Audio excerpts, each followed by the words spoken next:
don't know what Zwetschken is. And my partner's mom, you don't have Zwetschken in Bulgaria?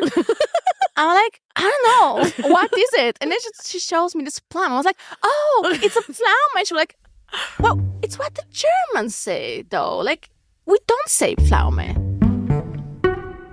Welcome to One Day in Vienna. Our guest today, Miglena Hofer. Name: Miglena Hofer. Geburtsland: Bulgarien. Ankunft in Wien 2012. Familienstand: verheiratet, 2 Kinder. Beruf: Unternehmensberaterin und Netzwerkgründerin. I'm your host, Lauren Loeb, and welcome to this podcast where we're going to be uncovering those memorable anecdotes about this magical city that, let's face it, we all love and hate in moments. The expats featured on this show will be enlightening us as to how they navigated becoming a local in Vienna, often with a splattering of hilarious culture clashes to boot. And today I am joined by the amazing Miglena Hofer, business consultant and co-founder for Austria for Beginners. Hi, Miglena. Hi, Lauren. So we're asking people about their interesting stories of how they moved to the city or a day that was really special for them. Could you tell us why you first came to Vienna in the first place? Yeah, absolutely. I came for love. I'm Bulgarian, and it's very common for where I come from for people to want to immigrate, but it has never been an interest for me, ever. Absolutely never imagined myself living anywhere else outside Bulgaria because I loved my surrounding. I loved my friends. I loved my education, the profession I'm going to be into. So it was never for me like a thing to immigrate. But then I met my husband, and the way it happens, we met at this international conference. We fell in love. We were flying here and there between Sofia and Vienna for a while.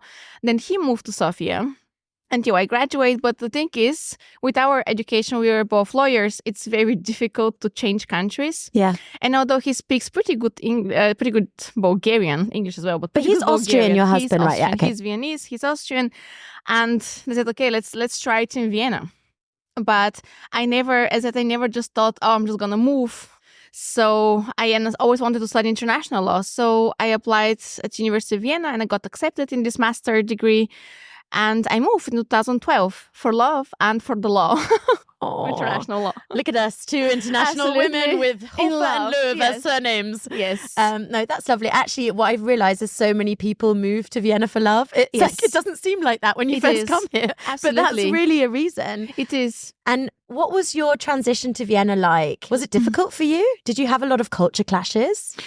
Not so many culture clashes, I would say, but it was difficult for me on a different level. I always knew what I wanted to do. I know I want to be a lawyer since I was 9. Okay. I was always advocating for someone. I was the go-to student at school to, get someone out of trouble. And it was always very clear to me what I want to do. This was my passion. So for me, that was a really big shock that everything I did, and I was very intentional in what I did. I was on a career path already when I was 10. I just put a lot of my will into it because I enjoyed it so much. And then when I came here, it was suddenly either not enough or too much. Okay. So after I completed my master's, which was amazing, I learned from the best people, the ones who crafted international law in the last 50 years. And then I was either overqualified for anything that was not a legal job because I had 2 master degrees in law, or I was underqualified if I wanted to go for a legal position in Austria. So that for me, that was a really big slap in the face because I felt like the last 10 years of my life have been wasted. And we were really on a crossroad. Soon in this process, while I was looking for a job, I got pregnant. So this was like, okay, so I guess we'll be postponed for a while. But it's definitely not over. So for me, that was the bigger thing. To also maybe not have a standardized that there are a lot of female lawyers here who are also... That's a different thing. I was looking into legal offices, although I didn't want to work in a legal office, but still, it would be a start, right? And I go to senior partners and there are no women. In middle management, I would see maybe 1 or 2. And I was wondering, why is that? Like, where are the women? Because Bulgaria, when it comes to this, it's actually one of the top places in Europe for women in leading positions, which has in socialism was not great, but it now led to this. And then finally, when I became a mother, I realized, okay, so it's actually how the system works here. Women are, because of how it's organized, everything's organized, you're actually unable to properly have a career, at least if you want to have a leading position. Yeah. So that was it's a very different playing field here. Very, very different. And it's very patriarchal as well, which was another surprise to me, because I do come from a country that's patriarchal, but in a different way. So apparently, like, you have many ways for women to be disempowered. Yeah. But we're finding out stories which are, or like anecdotes, snippets around the city of days which made you feel part of the city, or made you love the city, or made you hate the city. But we want to find out lots of different opinions about a day. What was a day that was very special for you? And can you kind of talk us through it? Give us everything, the smells, the senses, the emotions that were connected to that day. Yeah, it's actually, I think, connected to this building behind me, the library. This is where I spent my entire first year because I got so much to study for the master's degree. So I would arrive here very early, but you had to be very early here, otherwise you would never find the place. Die Wiener Nationalbibliothek ist eine der ältesten Bibliotheken der Welt und beherbergt eine beeindruckende Sammlung von mehr als 12 Millionen Büchern, Handschriften, Karten und anderen kulturellen Artefakten. Die Hofburg dient als Hauptsitz der Bibliothek und ist ein zentraler Ort für Forschung und kulturelle Veranstaltungen in Österreich. I would leave at 7 o'clock and be here at opening time, and I need a pen to write, to study and to remember things. I need to write down things. So I'm coming here with this massive bag of study books and everything, but in the metro I'm realizing that I have forgotten my pen. And I'm freaking out because I cannot study without a pen. So I'm coming here and said, okay, there should be a place where I just can find a pen. And I started looking, but what do you have here? You know, when you come out of Stephansplatz, you have Kärntnerstraße and Graven, and there's apparently no Libro and no Pago, right? But in Bulgaria, you can find small stuff like this in every store. Every store. You go to like a coffee shop, and you have a pen. Austria right? have specific shops for yes, things, exactly. Don't they? That was a very big realization for me that day. So I'm walking here and I remember, but there is this bookstore, which is exactly before Hofburg. So I'm just going to go there months. And it's beautiful, right? I mean, it's this mahogany on the outside. It's just gorgeous. And I enter inside, really in a hurry. And I see this, the shop assistants, they're wearing black suits. And coming here, hi, I need a pen, please. And one of them, you cannot imagine the outrage on his face, pen? I was like, yes, I need a pen. And he just miss. This is a bookstore. I was like, yes. And bookstores have pens. No. Bookstores have books. I was I don't think I've ever felt smaller in my life. I was like, cool. Yeah. And then the other one he was kinder. I was like, maybe try the post office. Or there's this store for presents and stuff a bit on Kärntnerstraße. I said, okay, I'll go there. I'm heading to the store. And of course, what do we find there? Only pens that cost 200 euros or 1,000 euros. I was like, cool, no pens in Austria. So this was for me to always be prepared. It was both astonishing to me and horrible as well because I felt so dumb. And I felt that Austria, this is very dumb. Why do I need to go to a specialized store to buy a pen?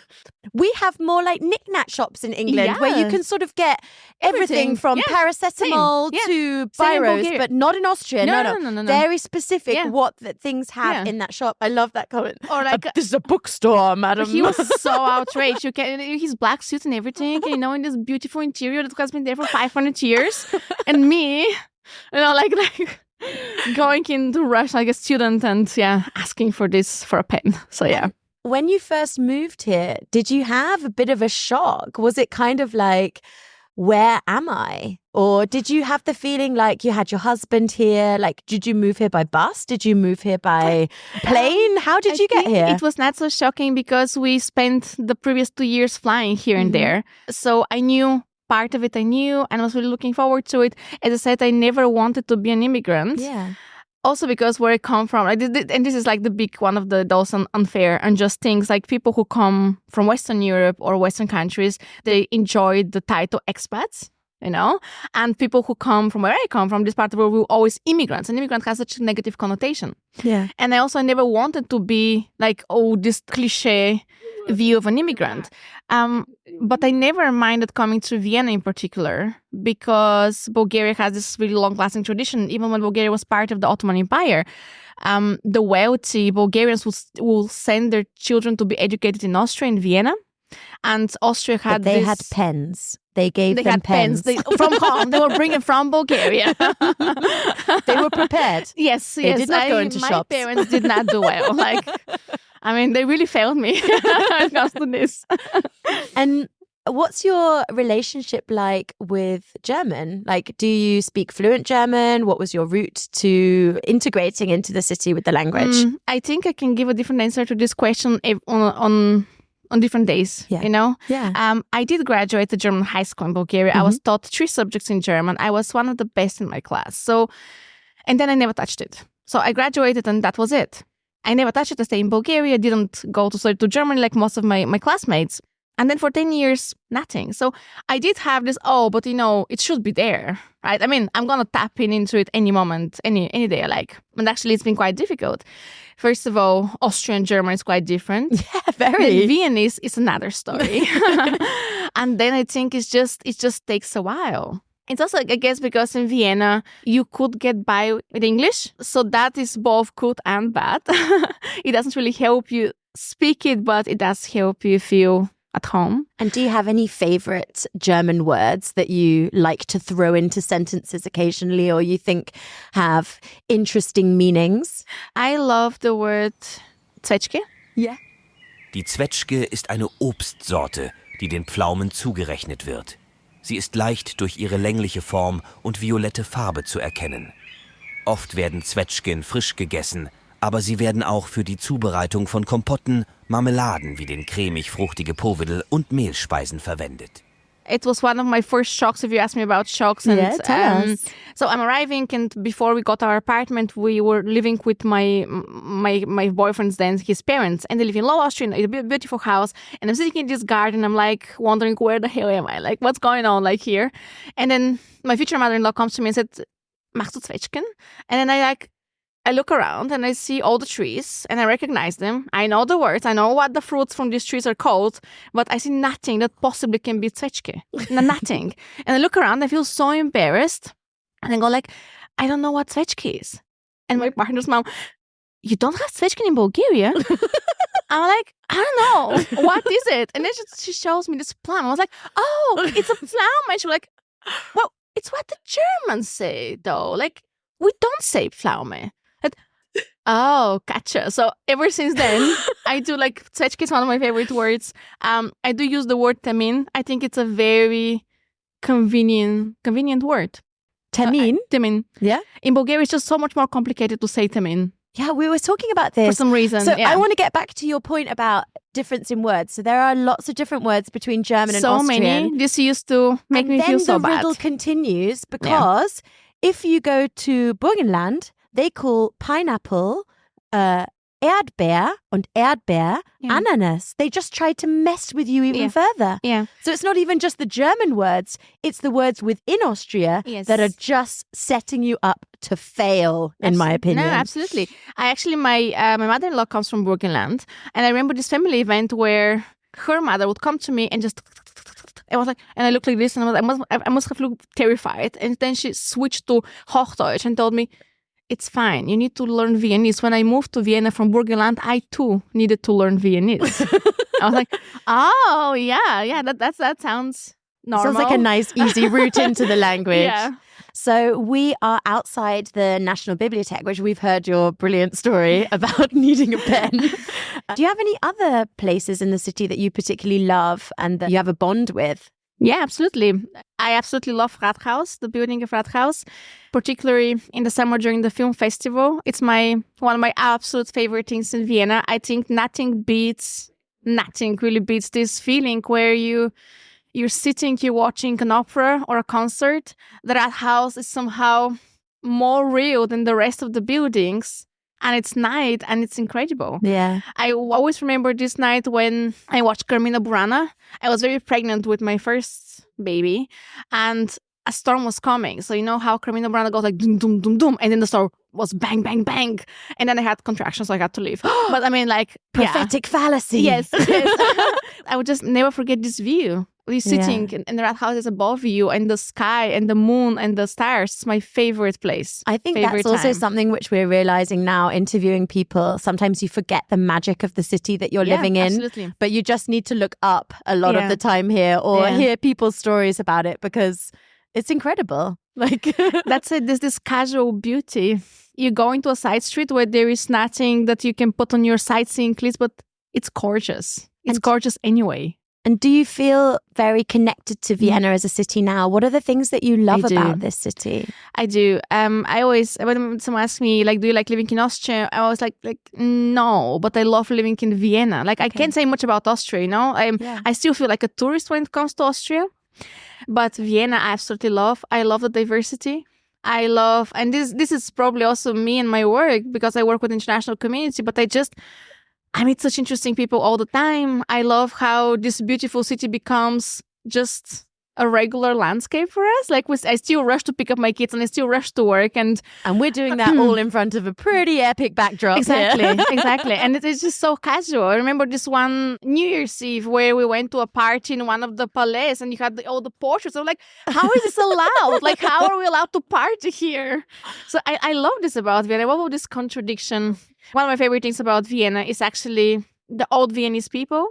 I love how your life continues past the point of retirement, how much they enjoy life. Yeah.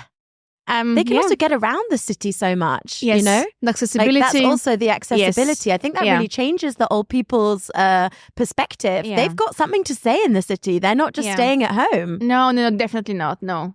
I love the cafes are full with elderly people. I love seeing this on a random evening during the week. You see these people in their 70s dressed beautifully, going to the opera and enjoying a drink before that. Yeah. Just normal people. But that's the thing, they're normal people. Bodenständig. Yeah. So these are things that I really love about it. I love how social Vienna is as well. That's very important to me. I think it strikes this very difficult balance between having good economy and being social. Yeah. Miglena, thank you so much for joining us in the freezing cold today outside the National Bibliothek. Thank you for inviting me. It's been so lovely to hear your interesting stories about the city that we love so much. Thank you. Thank you. You love Vienna too and want to learn German? Innis Vienna will get you there. Vienna's best language school offers a variety of courses and trainings at different levels, at different times, and at different intensities. All information about Innis Vienna and today's guests can be found in the show notes. And there we also explain all other German words, terms, and Viennese areas from this episode. Thanks for listening. Auf Wiederhören.